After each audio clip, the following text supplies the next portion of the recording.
Welcome everybody to the Guilford Selectboard meeting. I'm Veranda Porsche, I'm the vice chair, and we have two of our select board members who will be attending via Zoom. So this is the call to order, and I want to welcome everybody who is here and in Zoom land. Chip, would you do the rules of procedure? I will, please? yes, I'll keep it, given the health of two of our established members, I'll keep it short. The Select Board is required by law conducts meetings in accordance with Vermont Open Meeting Law 1, VSA 310 to 314, except as provided in Section 313 of that title. At these meetings, the public must be afforded reasonable opportunity to give its opinion on matters considered by the Select Board, so long as order is maintained. Such public comment is subject to the reasonable rules established by the chair of the Select Board, who currently has COVID, under 1 VSA 312H, along with Tara. With thoughts, we're with you both. And there we go. Okay, Vice there Chair. we go. Okay. Thank you so much. Are there any changes to the agenda order that we know of? Nope. Okay. Then we can proceed with public comment. And so, Steve. Yeah, I have a short but very serious and sort of sad announcement to make that there's a plea out there to help Becky and Dickie Garland overcome some really serious health issues. And I'm not certain how many people know Becky and Dickie, but you might know Becky from her time at the Guilford Country Store. And Dickie has been a member of the town road crew for 23 years. And recently, they as a family have been experiencing some very serious and difficult medical issues that in their own statement said it would probably be a tough road ahead. So Jess Cheslowski is the organizer of a fundraiser, and I would just, on behalf of many of the people in this room and other people in town, like to say that it would be great if people could go to either Front Porch Forum or the Discovered Guilford page and make a donation to the fundraiser that's out there currently. And if you're having trouble, you get in touch with Jess Cheslowski or call the town office, and people will help you make a donation. So again, it's a serious and difficult time. So anything we can do with the holidays coming up and everything else, that would be a big plus. Well said and well done. Yeah, thank you so much, Steve. You know, I've just been thinking about how there's that continuity in our town. Yes. Of people taking care of each other, and I'm so grateful. Are there any other public comments that people wanted to make? Okay, then we can proceed with the approval of the minutes. I'm looking for a motion. I'll make that motion. Okay, that's great. Is there a second? A second. Okay, is there any discussion about the minutes? Okay, then I'll call the roll. Tara? Aye. Zan? Aye. Aye. Oh, it's suddenly become a base. Okay, From the tenor. terrific. Okay, so the minutes are approved. So next we go into finances, and I will move that we pay the following warrants. It's a big price tag this week with a good explanation. Okay, payroll week 10/20/24 for the sum of $8,416.99. Payroll week 10/27/24 for the sum of $7,927.13. Expense warrant number 2508 for the sum of $125,695.05. Expense warrant number 2508A for the sum of $274.36. Expense warrant number 2508W for the sum of $4,312,000 $4,312,877.64 for the sum of $4,455,191.17. So is there a second? I'll second that. Okay, so these are the big ticket items. There was a $1,203.66 for blades and related parts for the Kubota tractor, not under the service contract. $1,399 to Dell to extend the service contract on the server for 3 years, and this was a good deal. The tech comes in 24 hours, and most issues for the town are covered in that time. $1,864.66 for DJs for maintenance on the highway trucks, $5,618.02, and $294.95 to Portland Glass for repairs after two of the guys bumped into each other while doing ditching. And there's, I guess, some of it is covered by passive minus the $1,000 deductible.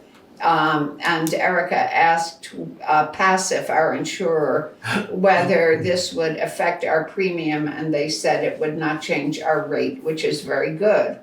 So there was a large sum, $57,825 to MT3 for ditching work on the stage road. State aid for that required work is $31,000 total this year. $4,256 to Zelazny for gravel. And here come the big ticket items. It's $31,737 for our annual Windham County tax. And then there is the sum to Windham Southeast Supervisory District. And this is Guilford's share of the school district budget, over which we have no control. And that is $4,300,000, I can't even read these numbers, $4,312,877.64. So those are the larger items. So that was the discussion. And now it's time to call the roll. So Tara? Aye. Zahn? Oh, Zahn. Are you muted? That's weird. Zahn is waving He raised aye. his hand. Maybe he's lost his voice. Aye. No, Okay. I'm fine now. I see. I've come unmuted. Yes, aye. Okay, Chip? Aye. Michael? Aye. Okay, so we have passed that. Okay, so it's time for the section of our meeting called Updates and Reports. And first we have Erica Elder, our town administrator. Okay, so it hasn't been a very long time since our last meeting. It was only a week and a half ago. Yeah, it was late yesterday. And that reminds me that the following meeting to this one is also on a Wednesday because of Veterans Day on November 11th. So the meeting will not be on November 11th. It will be on November 16th. 13th. That's October, right. Sorry. November 13th is the next select board meeting So, after today. And something else to talk about before that happens is our general election next Tuesday. I want everyone to remember to bring their ballots to the Grange for voting, if that's where you're voting. We have received around 500 ballots already. So go Guilford. And we'll see you all on Tuesday at the Grange if you haven't already brought in your ballot. The Secretary of State is recommending You may no longer mail it in, just to make sure that it gets where it needs to go. Erica, can it be brought prior to Tuesday at any time? Yeah, definitely. The ballot box is open 24 hours right outside the front door. And if somebody misplaced their ballot, could they get another one if they know they can't be there on Tuesday? Yes, they can come in and see Ellie or Uriel and get a new ballot during office hours. And there's an affidavit that they have to sign. yes, there will be an affidavit that you sign if you're requesting another ballot that just says, I'm only voting once. The ballot box out front of the town office will be open until 5:00 p.m. on the 4th, on Monday the 4th. And then it's closed, and the next opportunity to vote is in person at the Grange on Tuesday the 5th from 10 to 7. Okay. So if you've accidentally recycled your ballot, you can still vote? Yes, Provided definitely. asking for a friend. Yes. Hypothetically. Yes, please vote, yes. Yes. Definitely, well, in person or come to the town office and we'll sort you. That's good. I think that's it. Working on the Slate Rock Road culvert project. We've submitted the paperwork to V-Trans for project management that Wyndham Regional is doing, so that project will be moving forward at its own pace. I've got a notice of public hearing from DV Fiber. This is an annual thing that they do. They publish their annual report and it's on their website, dvfiber.org, and now on, I believe it's November 6th, they're having a public hearing regarding their annual report and anything else the public would like to be notified of or comment on. Actually, they are taking comments until the 5th. So you can check their website, and there's also a flyer in the town office. We are using the grant that we got from the Center for Tech and Civic Life for various election supplies. That's working out really well. We have published ads for the open highway position, which is open since our own James Freeman is moving up to be road foreman after Danny's retirement. So, One more thing, Oh, we okay. conducted they were supposed to be 90-day reviews, but it was longer than 90 days, but we did employee reviews for our office assistants, Marlene and Uriel. And that was really nice. well, thank you so much, Erica. It's, every time I come in here, it's a busy scene, and we all really appreciate your work. So, it's sort of exciting to welcome Jimmy Freeman to offer his highway report to us. Jimmy, do you want to bring your chair up closer, or are you happy where you are? It's up to you. I'm Well, I don't want to order you around. You can just be where you want We to hear be. you loud and clear from there. okay. Yeah. I'm Jim Freeman, and I will be replacing Dan Zabruski after his 5 decades on December 1st. So November 30th will be his ending day. And so life is changing. Things are good. We've been up to cleaning ditches. We're blowing leaves off the roads. That helps a lot, keeping the ditches clean for when the ice and snow comes. We're currently rip-wrapping 3 bridges that the state wants repaired. Gallup Road, Alex Bell's Bridge, and Collier Road. We're on the 3rd one currently.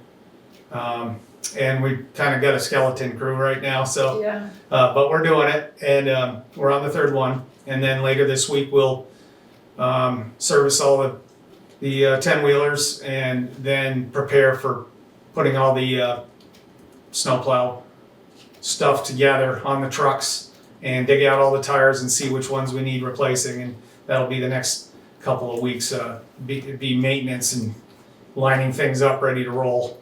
There was actually snow flurries on Collier Road today when I was Wow. under the bridge, so, and the sky was gray, and it actually looked like this could happen right now, but it didn't. It went away. But so that's what we're up to. What does rip-wrapping mean? Oh, I'm sorry. Oh, no. Different sizes of stone.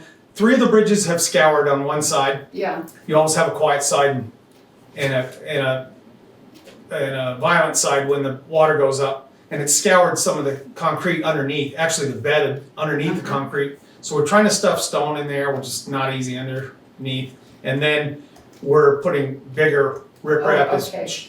shot stone, 1 to 2 foot stone on the wings to protect the bridges for the winter. And for so when the water goes up and gets violent and the ice, it'll hit the stone instead of the bridge. And then we've already got a contractor, Renault's, looking at these to get us what would be an acceptable state fix for those. And that would just be an estimate. And then, and depending on what they come up, so we have a baseline to go on to, in the spring, get bids to do that, to satisfy the state. So that's where we're at. Okay, well, did anybody have any other questions for Jimmy? Yeah, please ask if you, yeah, I'm sorry, I didn't. Oh, explain no, it. no, it's That's fine. not up to you. I just, I'm interested and happy to ask questions. Sure, So, yeah, well, welcome. thank you. Dawn, do you have a question? Thank you.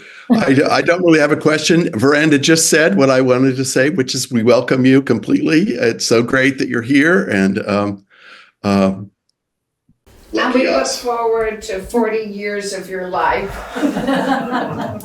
dedicated to the town of Guilford. Well, thank you. Make a run. Don. Yeah. That was a great update, Jimmy. Thank you. Jimmy, Girl, appreciate it. Fred said that Stuart Cheney would have loved to have seen you in this position. Oh my gosh. Yes, I was paid for Stuart Cheney on the Bullock farm when I was in Oh, my yeah. teens. So even though I don't live in Guilford, I've been around for a long time. So Well, it's thanks, great. Tara. I think that our highway department is the group that's universally loved. So I'm really glad that you're here. So thank you for that. And now we have the library trustees. We've got a good count of library trustees. Why don't you like shove your chairs up here so. Hello. Hello. So why don't you introduce yourselves? Hi, I'm John. I am the treasurer on the board of trustees right now. And I guess just to start to say that we're trying to be more connected with the select board, and through what we did our MOU over this past year, we're trying to make sure that we have good communication and everything. So MOU is a memorandum of understanding, in case there's anybody who isn't familiar with that term. yeah. So Thanks. go ahead, Yeah. John. So this is some stuff that we've been up to. And our biggest news, I guess, is our new library director, who started in July, and she's up on Zoom, and I think we'll maybe speak in a moment. And I guess from the trustee perspective, I just would like to say that the transition process has been really good. That Amber Hunt is our new librarian, for those that don't know. And Amber was able to overlap with Kathy for a couple weeks to get herself oriented, and then I think just has been doing a great job. So we're all excited about it. But I guess I'd like to turn it over to Amber to talk about things that she's been doing. Great. Okay, Amber. Okay, hi. I thought I would be in the books. That might be a good look over here at the library. Hello, everyone. I've been here since July and have been really having a lot of fun and really doing a lot of learning. You know, I'm only 3 or 4 months in, and it was so lovely to overlap with Kathy. I think that was really smart of the town to plan for that for those 2 weeks. And she still entertains my questions as things come up throughout the year. But, you know, I've been learning how to run this library, including ordering books and supplies, working with the staff and volunteers, and working a lot with the town office staff. Thank you to them very much for helping me learn how to be an employee of the town. And I'm looking forward to meeting you all as library patrons. That's another big part of what I'm doing, is seeing what folks need, what they like to read, what kind of services they need, and helping people out. It's been so great, and I have so much to learn too. Mm-hmm. And so what's the best way for residents to get in touch with the library, for instance, if they want to get a book on interlibrary loan? What's the best way to do that? Yeah, there's probably 3 ways. They could stop in during our open hours. They could call us, or they could send us an email, staff@guilfordfreelibraryvt.org. Mm-hmm. And so, was there anything more you wanted to share with us? Yes. Oh, good. Well, take it away. Okay. Thanks, Amber. Thank you, Amber. Thanks, Amber. It's great to have you. And I look forward to working with you. Thanks. Yeah, so from the trustees side, we also have, in our recent news, we had a cello concert at the beginning of September at the Meeting House that really was a wonderful event, kind of magical in its presence. Judith is here for us to Yeah, we had Sorry, but you're right there. our own Judith Sirkin playing cello, and among other world-class musicians. So it was, thank you for that. And the music was great, and there were also special dessert treats that members of the community baked and donated. So the trustees really want to say thank you to everybody that helped out, which includes the musicians, the community bakers, the friends of the Guilford Free Library, and other volunteers who helped with parking and with organizing the, I have it written here, so I'll just, the promotions and the setup and cleanup of the event. So that was really great. We also had a lot of local businesses that supported by buying ads in the program. And finally, the Guilford Historical Society, who has been maintaining that meeting house, and it's just such a wonderful venue for our community. So That's such a great sound. yeah. So thanks to everybody for that. And then I wanted to turn it over to Laura to talk about some of our. Yeah, I'll be very brief because I know our 5 minutes is ticking away. I'm Laura Lawson Tucker. I'm the co-chair along with Judith, who's right back there. We promised we wouldn't make her talk.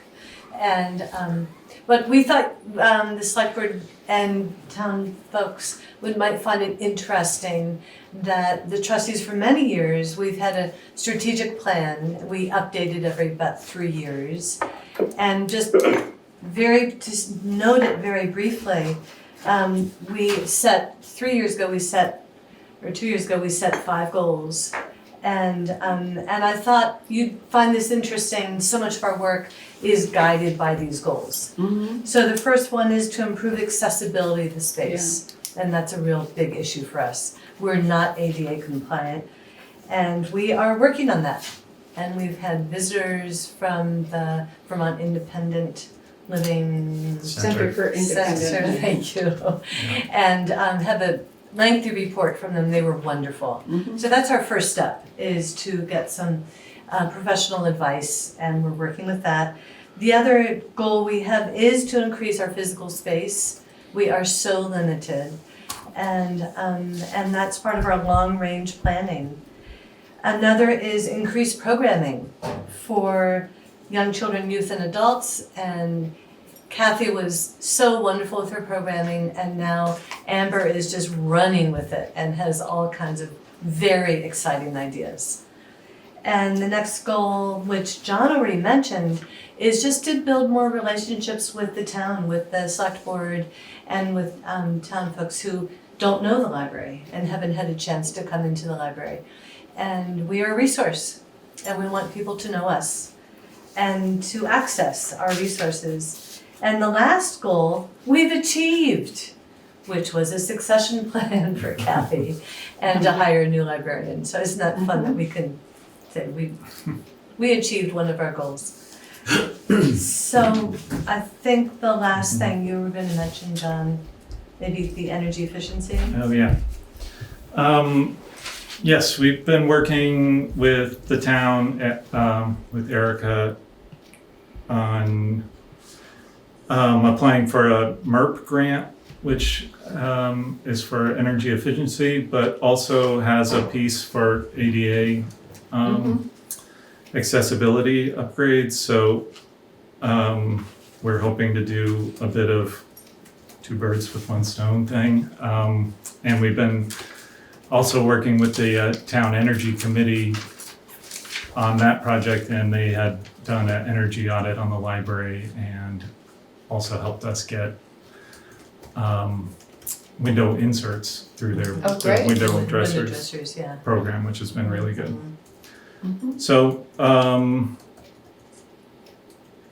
so that's just a brief update on those, and that moving forward, we are going to be having a series of public meetings to just get more input on the space in the library, and especially the accessibility part. And we would love to hear from anybody, certainly that has challenges accessing the library, so that we make sure we are going to address all of the problems. So we have some of the problems that we think are there, but if anybody could get in touch with us about that. And Halloween. And then so then coming up we have Halloween. Well, I guess Halloween. Halloween. So just this is invitation for everyone. Come if you can. It's a very lovely 34-year tradition. The Guilford Center Halloween do. And it's very fun. We have trick-or-treating for the younger set, and it's a very sweet, lovely village setting for young ones with their parents. And then we parade to the playscape, and hopefully Tucker's on the accordion, and we get to the playscape and we have luminaria all throughout, and we have stories, and we have it's a very beautiful community event. So even if you don't have children, you want to experience a lovely community event, please come. Starts at 5, and we probably wrap at 6:30 or 7. And that's it from the library. And thank you for having us. Does anybody have any questions? One quick question, Yeah. is and maybe it's an Amber question, but are the hours of operation changing in terms of when you're open during the week? Yeah, they're currently the same. Right. And that is one of the goals to expand the hours. Yeah. Yeah. And so Amber, I know that was one of the it was- provisions of, Amber is Bringing working. Amber in. She's Okay. working on figuring out what's needed. so Amber's been, I don't know, do you want to speak to it, Amber, or? Oh, sorry. Amber's been, noting the usage, right, current usage, and so starting to plan where we might try expanding the hours to see how that goes, and we'll probably also do some community survey stuff to find out where people want more hours. But yeah, so that is in the works, okay. it's Amber, did you want to add anything to that? No, that's great. Yep. That's where we're at. We would like to, and so we're just trying to, there hasn't been data saved about when patrons come to the library, so we just need to do a little collecting and then we'll probably try out a couple different ones to see what works best. All right, good, cool. I'd like to see it. Any other questions in the community for the library?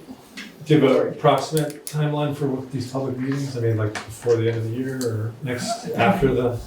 I think I would defer to Amber on that, but I think that we would be hopefully at least announcing them before the end of the year. But I think we are hoping to have some before the end of the year, yeah. Mm-hmm.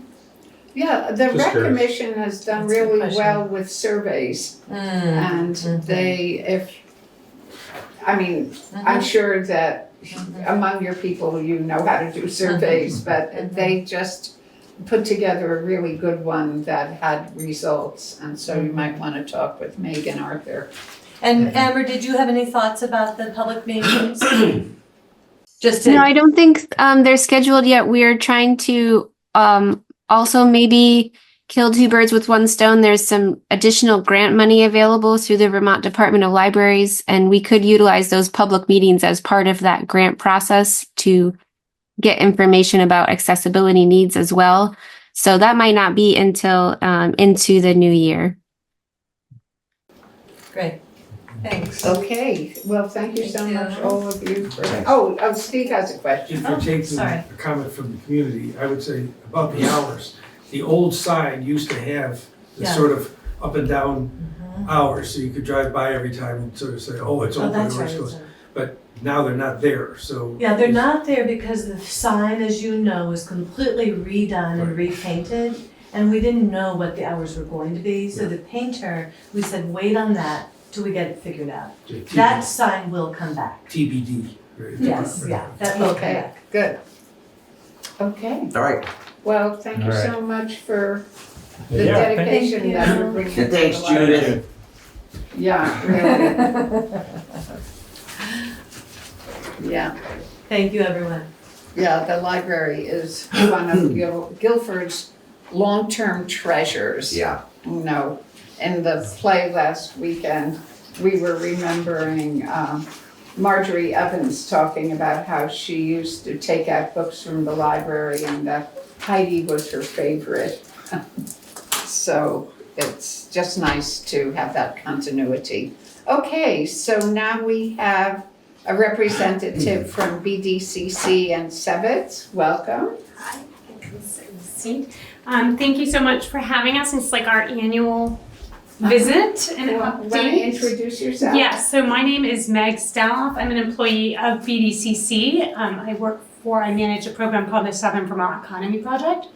But I'm here to just give an update on BDCC and SeVEDS and explain. I like to just do the review of like what is SeVEDS, what is BDCC, and why does SeVEDS make a funding request every year, and then just kind of let you know about our activities.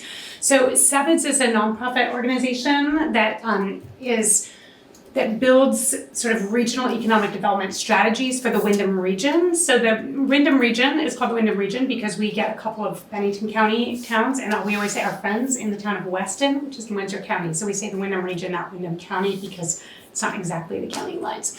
So SeVEDS was formed sort of in 2007 as we realized that, really our small towns can't come up with solutions to our big economic problems really working on their own. And so the idea was to pull together people from across the region to meet regularly and discuss strategies that could work across the region for towns. So SeVEDS is affiliated with Brattleboro Development Credit Corporation, but it's a separate organization.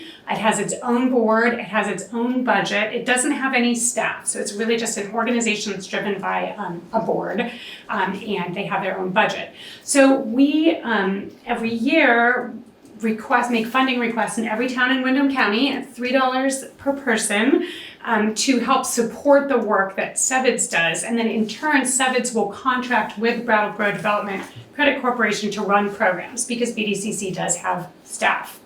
So BDCC programs, just to let you know what those programs are, they're really in three buckets. So we have our traditional economic development programs, which are supporting small businesses. We have lending services.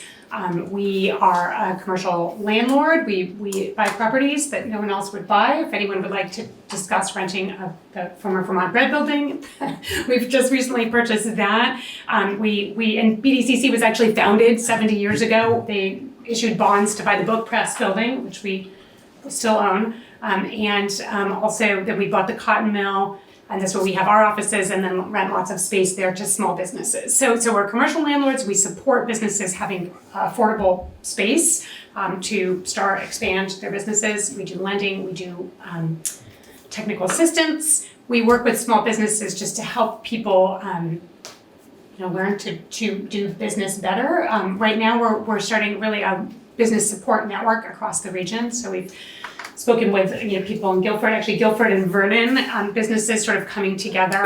We came and did a meeting in the Broadbrook Grange this summer to meet with representatives from Vernon and Guilford, just to sort of talk about how businesses can work together and kind of create this network situation. So we're doing that work, and of course, we help any individual businesses. So we have, I just sort of ran some reports, and there's like 10 businesses that are either based in Guilford or owned by people who live in Guilford that regularly have received services from us over the past year. We don't like to get into specifics because obviously that's confidential, but from lending to other services to just technical assistance, taking phone calls, things like that, or people attended events.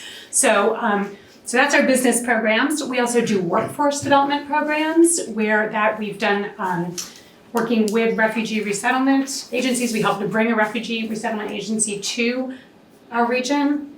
And then we work on the workforce end of that, helping employers be prepared to employ people from the resettled community, and also helping, just sort of working with the employers and working with the people who are here to make sure that people get employment when they arrive. And now we're sort of in that second wave of, okay, you had a job for a while, what was your training or what training do you want? What career do you want long term? So we sort of have that first wave of placing people in jobs just because they need a job, and then it's sort of the second wave of what would they like to do that will keep them here and keep them happy in the community and growing and sort of being where they want to be. So we're working on people getting commercial driver's license, people investigating healthcare careers, things like that. So that's one workforce program. We also work in the schools. So with students in our Pipelines and Pathways program to make sure that when students graduate, they have an idea of what they need to do to be prepared to get a job. And we work with a lot of local employers to show those students what opportunities exist here in Windham County. Of course, that's really important as well. So kids know that there are things they can do here and what they would need to do to get those jobs as far as education or training. So we have business, we have workforce, and then we have our community programs, which is near and dear to my heart because that's what I do. But we do regional economic development planning. So right now we're about to launch a draft version for public review of our comprehensive economic development strategy, the SeVEDS, which is for Bennington and Windham County. And that's a federally recognized document that's sort of foundational for being able to get certain kinds of federal funding or funding through the Economic Development Authority to really execute the ideas that are in that plan. And so we've gone out and had a lot of public meetings, gotten a lot of input. Just met with our committee today, and it's a very active committee. People have a lot of ideas, and so we're excited to launch that plan for public comment. So I help support that, and I also do just sort of training, capacity training. So I work with towns and nonprofits to help people build their capacity, our economic development partners. So it's grant writing workshops, supporting people in learning how to access funding for programs. We take calls from people if you need help with a municipal grant that you're writing in the town. We take calls and try and help steer people to the right person. So we really help support developing our capacity to execute these plans. So that's what I do. So the SeVEDS funding that we get through the municipalities that goes to SeVEDS is really used to support those programs. So there's really two main ways. One main way is if we're applying, we sort of double that money by going out to get federal grants. So for example, my program is funded by a USDA grant, but we have to have a 50% match up front to say they'll give us money if we can show that we can match that. So the SeVEDS money is often available for that. So if we don't spend it all in a year, and sometimes when we show our budget, it's like, oh, there's remaining funds left over. A lot of times that's match funds that are going to a grant. Or for example, if we hadn't been successful in getting our funding from the USDA, it allows us to say, okay, we can keep staff and go find another funding source. So it allows us to keep the continuity of our programs despite sometimes the vagaries of federal funding programs and things like that. So it allows us to know that we can continue our work no matter what happens, and or have those matching funds. So we're really grateful to the towns that do fund us, and it really provides a lot of support for our programs. Last year, we raised about $116,000 that way. So we were not successful in Guilford, that's fine, no hard feelings. We are petitioning this year to place an article on the town warning.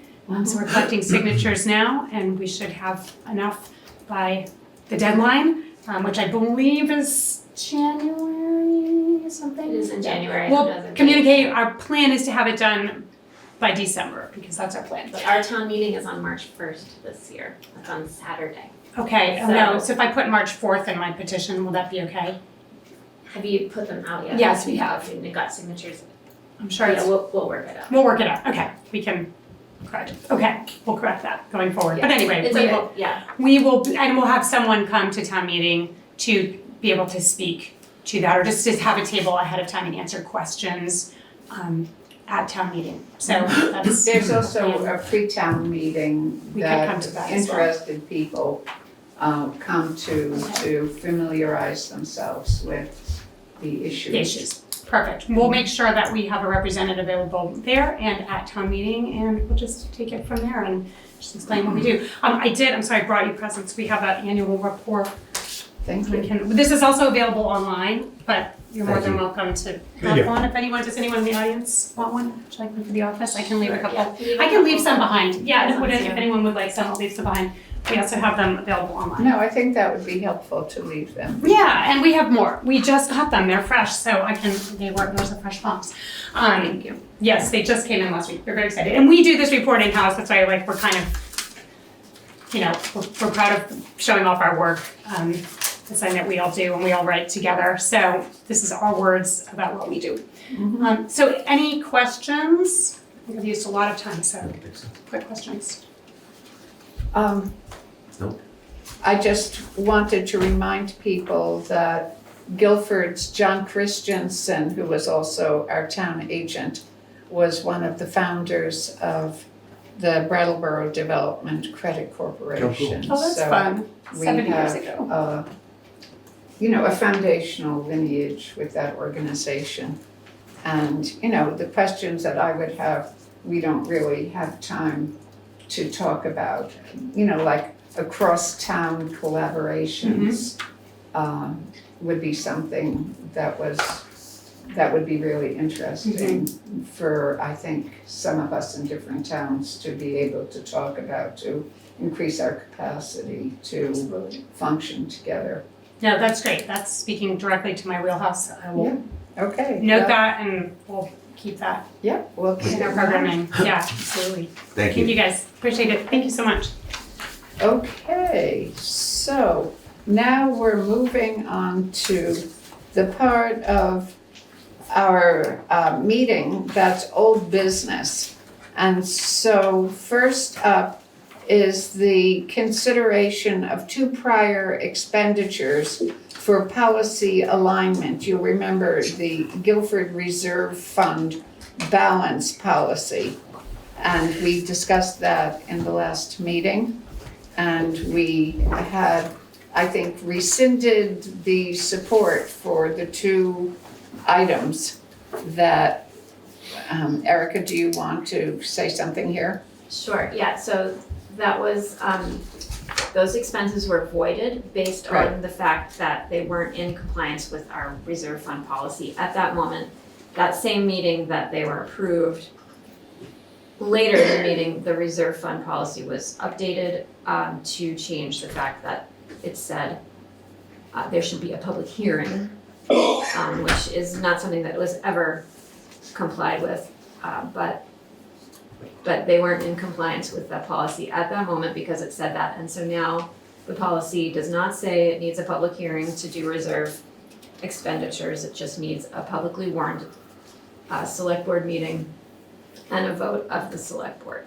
And so you guys voided the expenditures at last meeting, and at this meeting, you may vote to ratify those expenses. Okay, and so the two expenses, one of them was, okay.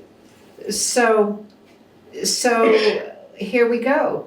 So I move that we ratify the expense of $3,294.95 for a highway sign. Can we do these both together, or do we have to do them separately? We can do them together. We can do them was together? imagining together would be fine. Okay, then we avoided can them do that, separate- okay. Avoided them together. Okay. So. Okay, so let me go on. I'll start my motion over again. I move that we ratify the 6/24/24 expense of $3,294.95 for a highway sign and the $1,275 for the library sign from the reserve funds under the current reserve fund balance policy.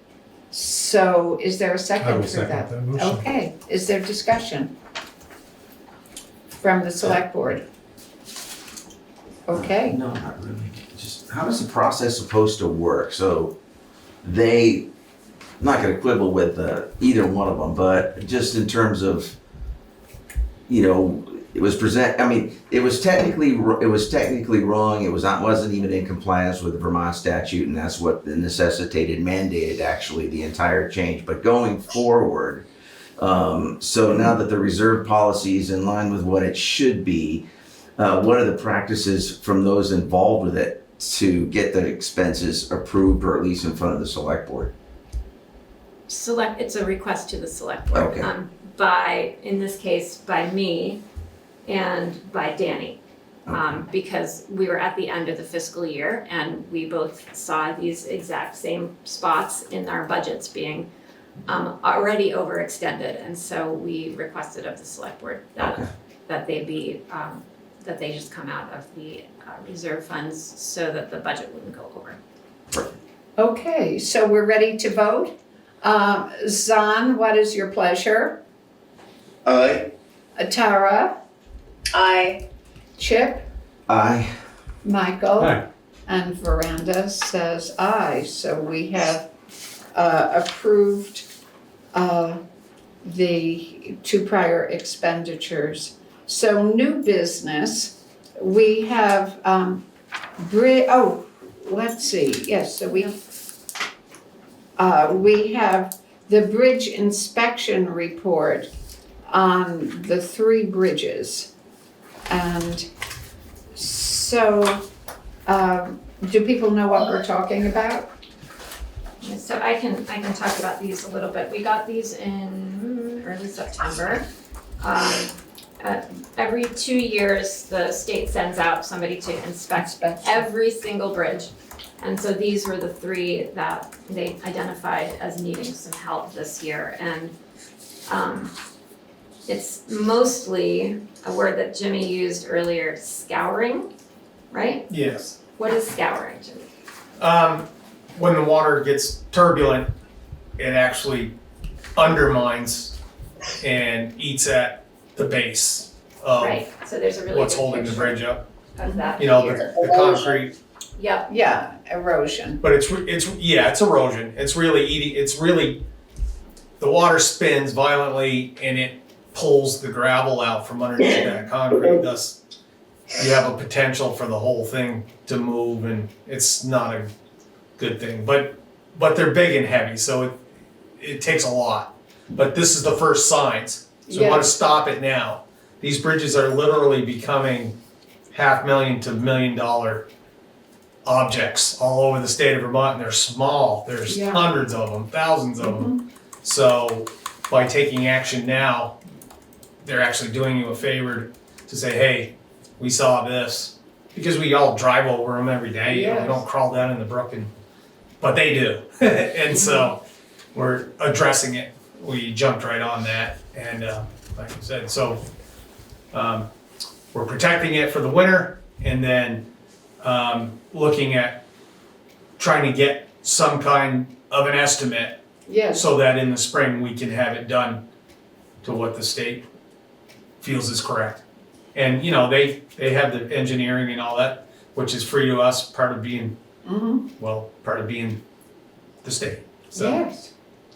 It's a good thing. Yep, and so they approve, they recommend and approve all the work. And right now, the crew is doing it themselves, the temporary fixes, in order to keep it in better shape until the big job, whatever that might be. We haven't got a quote from anybody yet, but we're looking for that to see what the budget might need to have for the repair of these 3 bridges. And these 3 reports come with a request of the select board that they sign and say, we will properly repair whatever the problem is. Each one is a little bit different. It's usually undermining and scour protection. Maybe that's what all 3 of them are. And so should our motion be generic or specific? I think you can approve, if you like, the work. I think it's the intention to repair the bridges, and I think that this is a good time to do that because later it'll get even more expensive, so. Right, okay. So the motion should be that we approve the report and we're willing to take action on their recommendations. Does that cover it? Yes, properly.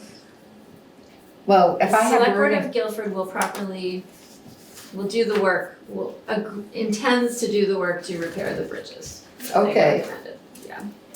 okay. So is there a second on this motion? I'll second it.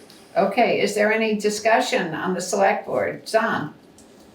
Yeah, I'd just like to say that at this point, it's my understanding that the select board is not actually setting aside any money at this point. We're not creating any budget items or anything at this point. That was all down the road still a ways.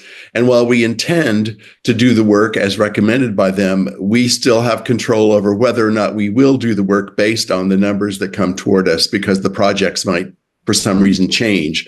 So we'll be in touch with all of that as we go forward. Thank you so much, John. I'll ask a question. Jimmy, do you know if the majority of the town's bridges have sort of been inspected to this level of scrutiny? I mean, do we have good information on the other bridges yes, in town? I mean, there's actually another Fitzroy Bridges. that one's We are one year into a 2-year grant. So the contractor that's gonna give us an estimate for these 3 bridges put the bug in his ear to get a plan for that one. We had a bridge that was pre-built and was gonna be probably a quarter of, you're looking at $1 million, probably gonna be a quarter of that because he already had it built in his yard. And the state flooded out and went up north and was placed. They built another one that was placed.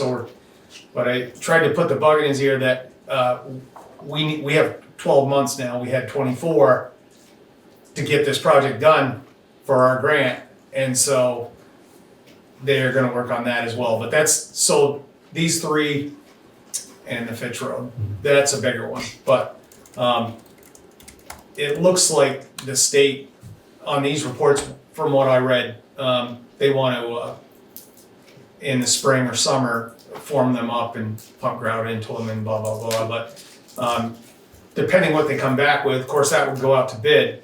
We're just trying to get a number on what that is, and as Zon said, that's out in front because we need to see what it is and how much it is, and then you guys can go from there. So in the meantime, we're protecting the best we can. We do anything in-house that we can, and this is what we had the state stream guy come down, and he gave us free.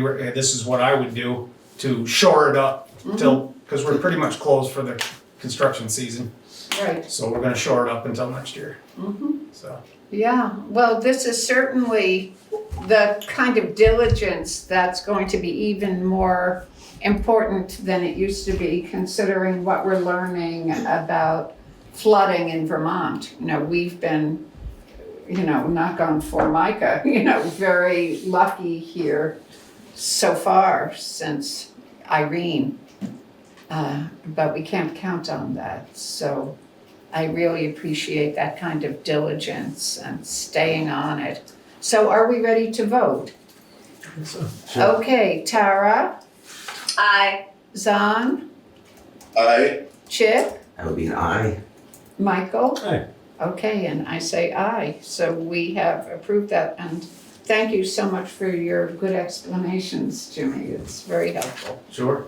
So, okay, the next item is just up for discussion. It's the Finance Advisory Committee status. We just wanted to have an open conversation about this.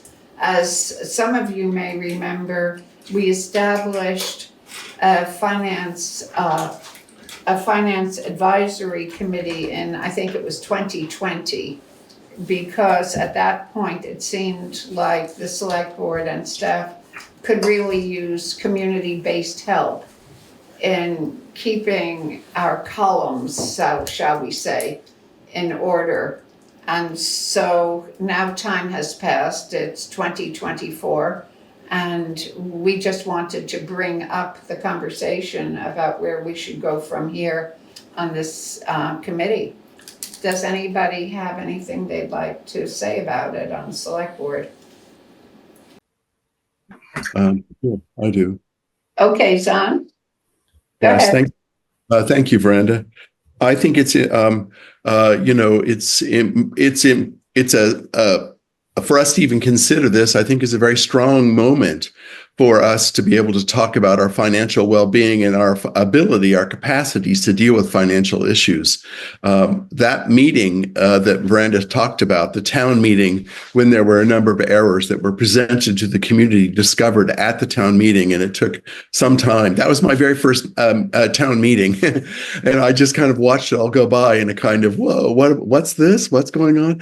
And I've watched now the town develop an amazing set of array of tools and capacities, both in individuals and in programs and that we've set up in order to better secure both our financial planning, our financial reporting, and our financial understanding altogether. So I think we're in a very different place than we were 4 years ago.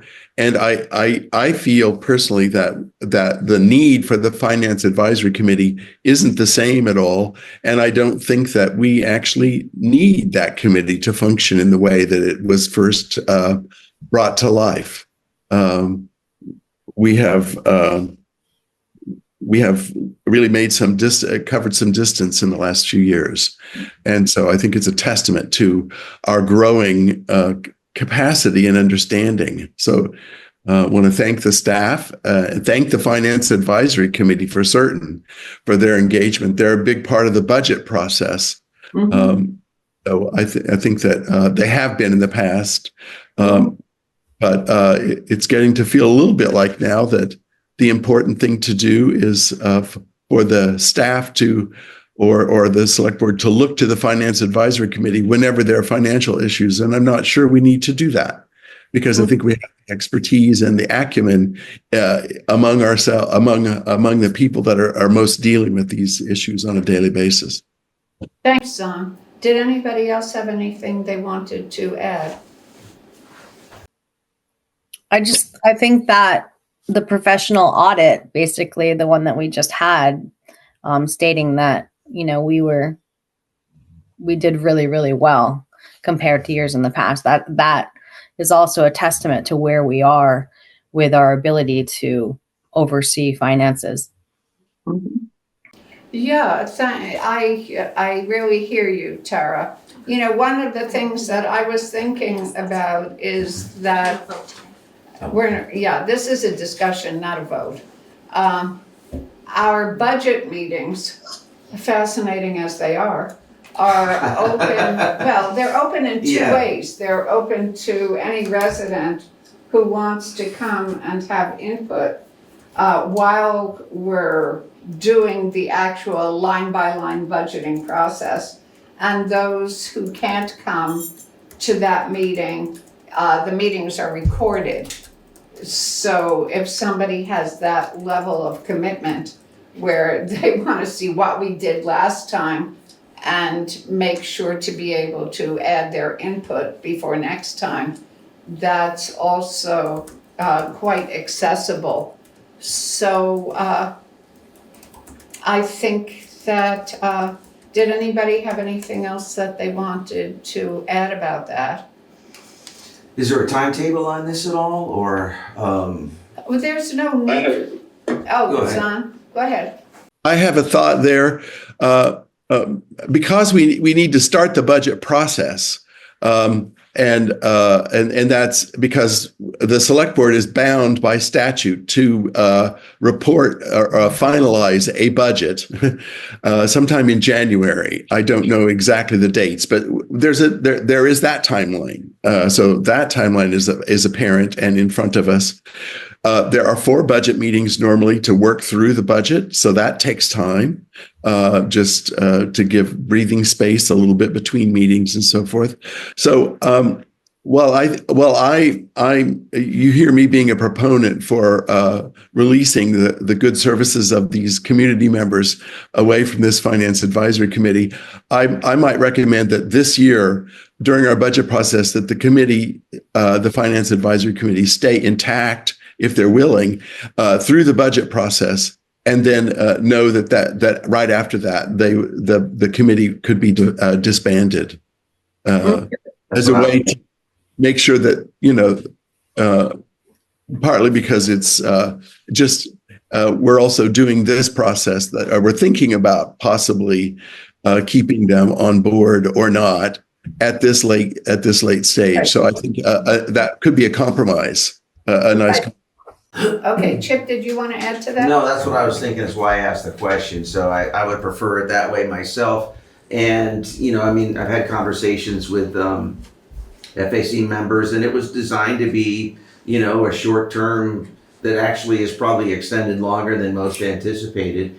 And, I think Zon touched on it a little bit from a detail standpoint. There are more avenues and options now from people in the involvement of the town office that are, directly with the budget. And we just got, and I would love to see the 4 meetings as brilliant as they are to sit through. It'd be, they are open to the public. Yes, and I would love to get as many people as we could to those and just increase, just keep the spectrum even wider. But I would do that. I would be a supporter of having them work through the budget process and then look at probably dissolving it. And I'm one of those who thinks that, we've got a lot of committees that are aligned with the select board now that are kind of like, public interest groups. I would see, to me, less of those would be better. So, I would like to see something like that, and especially in this regard to where you could open it up and get more avenues and options for budget ideas. Mm-hmm. Great. Well, I think that having people in town be really familiar with how we're casting our budget is a really good idea, and that meeting, being part of a committee, is really quite peripheral. One of the things that I think about a lot is succession on the select board, because, we want to have, eventually, when we need it, new select board members, and because bean counting, is one of the main charges that we have. The more people who really understand how we do this process and how we try to serve the needs of the people, including being able to afford to live here, that this is transparent, we're here. So, okay, so I think that concludes this discussion. Sure. Okay, so now we're going on to, other business? Do we have any correspondence? Nobody's writing to us? Okay. It's a good thing. Okay, so, I can say, I didn't put it in the folder, but I got another email asking about the Algiers sign. So I can, the Algiers sign. yeah. welcome. Does to somebody want to create an Algiers sign, or they just want it not to be disgraceful? That's it, Oh, okay. yes. You know, if we end up, if that ends up getting done, I'd love to see it moved. Because actually, when I'm coming down the hill, you know, it's up on that little tiny knoll behind shrubbery, It's right? kind of behind. It's the hard. tree It's now. hard to see, actually. I mean, literally, like when it came up, and I thought it was a great idea when I saw the photos, and I thought, oh my gosh, yeah, that should come down, actually, period, and then look at getting a new sign. But then I would drive down with Lori, and I would go, oh, I missed it. Oh, I missed it. You know, like down until I finally, like literally, like crawled down, you know, and saw it up in that little knoll behind the shrubbery, but it's not very visible. So I'd love to get it to actually be, if someone wants to, you know, do it, you know, come up with a new sign and then put it in a higher vis area. Well, how about at a future meeting, we can put together a little task force on the welcome to Guilford sign or whatever it I says. think it's welcome to Algiers, right? I think Says it's- town of, it Algiers. says welcome to Guilford Town, Village of Algiers. Yeah, Bill, something like that. okay. Yeah, I think it would be great to have. Some charity or some organization or something that would love to get involved with that. I think I don't know. Well, that's why we could have a task force Yeah. to get public input and see who really wants to consider aesthetics Yeah. and placement and durability and edge clipping. I'll volunteer for I that. thought, well, it's not on the agenda, so we Okay, can't all right. discuss Well, it. when it comes up, I'll volunteer for Okay. that. Okay. So we have time for public Oh, comment. Son is racist. Oh, Zan. I just wanted to say that I think you know, obviously a sign like that is important in our community, and it does bring forward a lot of you know, reaction if it doesn't look beautiful and that kind of thing. But the sign does not actually belong to the town. It was created by an Eagle Scout and placed there. So, but there's probably some sort of either engagement with that sign that the town needs to do, or there's some clarification of who actually owns the sign and thus will be taking care of its maintenance going forward. I'm not at all saying I'm opposed to the town taking it on or anything like that. I just think the clarity is going to be important as we go forward. Excellent point, Wow. Zan. So we can put together a little investigative task force, and their first thing will be to Who owns it? contact the Eagle Scouts if indeed they're engaged with it.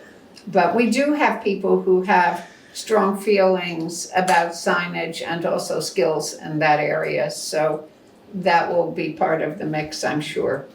So let's see, do we have any public comment that anybody has about anything? That nobody has contacted me about one, but okay. Well, the next action is to go into executive session. And so I would move that we go into executive session to discuss labor relations agreements with employees as per 1 VSA section 313A 1B. Is there a second to that motion? Second. Okay, and so, while our attendees are gathering up their outerwear, we can have our vote on that. So, so Tara, what is your vote? Aye. Zan? Aye. Okay, Chip? Aye. Good night. Thanks, Jimmy. Thanks, Jimmy. Nice We'll see you. meeting You got it. Appreciate Yes. it. And so, do I need to invite anybody to join with us? Miranda, Yes. sorry, I didn't hear you vote, just to be clear. I didn't hear you vote. Oh, I didn't aye. hear Michael vote either. Aye. Okay, and I thank you very much, Zan. And do I have to have another motion to invite Ellie to be here with us? Ellie Yes. is, And Erica. you can do me. I don't know if Ellie wants to come. She's You ask her? rocking and rolling, and she gave me I a think we little have to decide write-up, if we want to. so. Oh, okay. So Erica- I would add to the motion that we want Erica to join us. Okay, Does that need to be seconded? Sorry, no, I'm sorry. Sorry, shall we technically, start over? you need two motions. Oh, you need a motion to essentially move into the thing per the statute. And then you need a motion that says basically what you're going to do with whom. So you need to read that again. And Oh, okay, so I just read this first thing and then I read the second one? Yeah.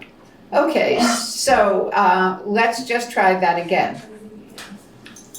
So I'm reading this one now, or I'm reading that one now? This is the first thing, and Okay. then that's the second thing. Okay, so I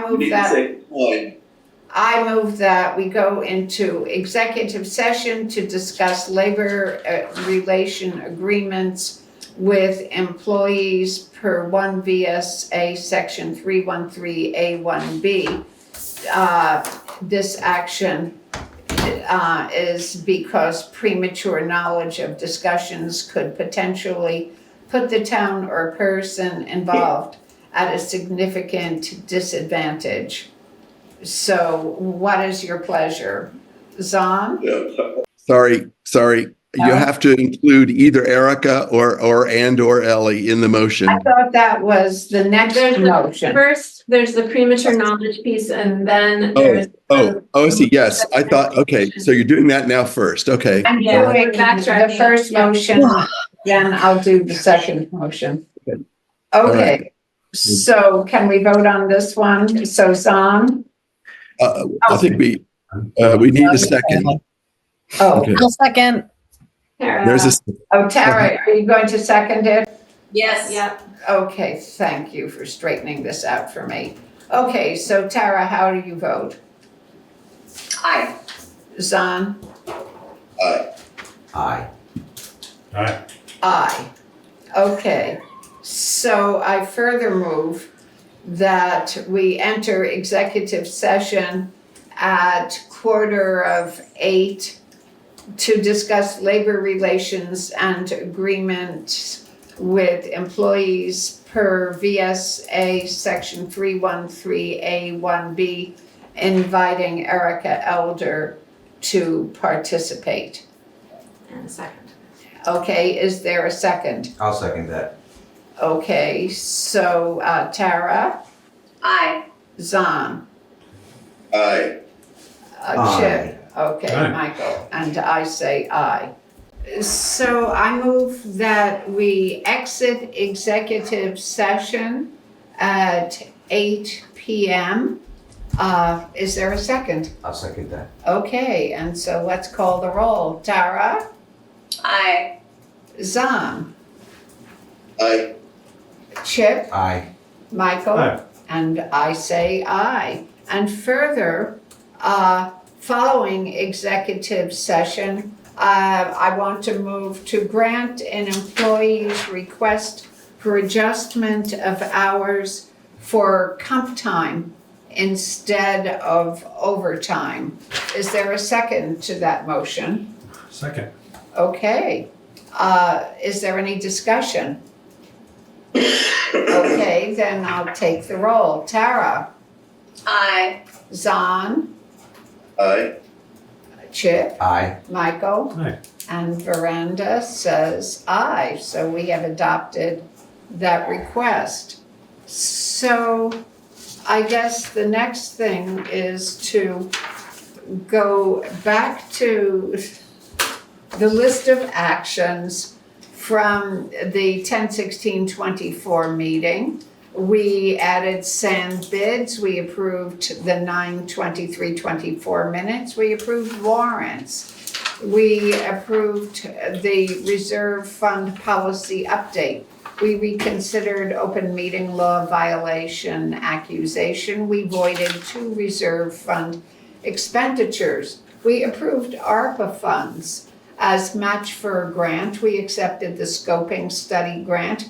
We approved 2 non-employee work agreements, and we approved the vendor for winter sand. The actions taken at this meeting were that we approved the minutes, we approved the warrants, we approved the 2 items of expenditure from the reserve fund. We also approved the action in response to the bridge inspection report on the 3 bridges. And so I believe, we came out of executive session and we approved an employee's request for a readjustment of hours for comp time. Did I leave anything out? No, I don't think so. Okay. So actions to be taken. I think that we don't have any actions to be taken. I think we just need a motion. I will make the motion to adjourn. Is there a second? Oh, second that motion. Okay, so Michael has seconded. Tara, do you have a pleasure? Aye. Hassan? Aye. Okay, Chip? Aye. Michael? Okay, and Veranda says aye. So thank you for attending this peaceable meeting. We adjourn.